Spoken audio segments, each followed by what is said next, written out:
C'est le conflit de compétences entre la mairie de Libreville et le ministère des Transports qui serait à l'origine du trop c'est trop des transporteurs suburbains de la zone des charbonnages derrière la prison ce lundi 25 août 2025. D'ailleurs, Yannick Théma, président de la mutuelle des transporteurs suburbains exerçant sur le linéaire, nous relate les faits. Il s'agit là d'un conflit entre la mairie de Libreville et puis le ministère des Transports. Qu'est-ce qui se passe?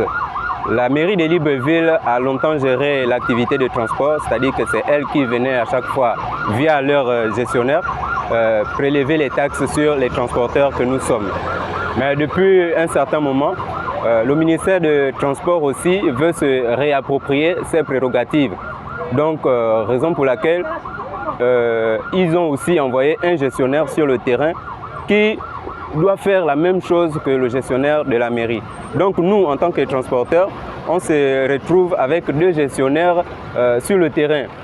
Et lorsque un gestionnaire arrive, que ce soit du côté de la mairie ou encore des transports, l'un ne veut pas qu'on collabore avec l'autre. Ils veulent forcément qu'on travaille soit avec l'un ou avec l'autre. Mais le fait de travailler avec l'un, ça met en mal l'autre. Et la goutte d'eau qui fait déborder le vase. L'élément déclencheur, c'est lorsque les agents de la mairie viennent non pas s'apprendre ou encore s'attaquer au ministère des Transports qui se trouve être leur adversaire, mais eux, ils viennent arraisonner nos voitures.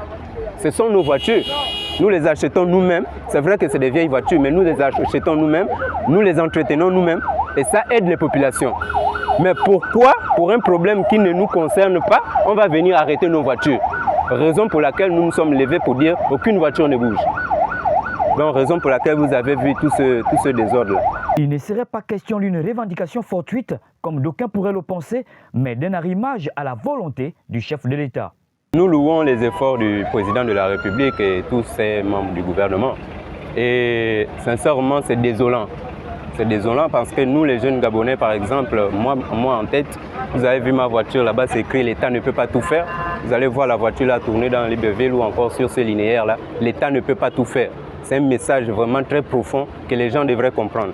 Et sincèrement, nous, les jeunes Gabonais qui voulons nous intéresser à ces petits métiers comme l'a si bien souligné le président de la République, mais malheureusement, il y a toujours des incidents, comme vous voyez, il y a toujours des personnes qui viennent toujours perturber ou encore décourager les jeunes Gabonais.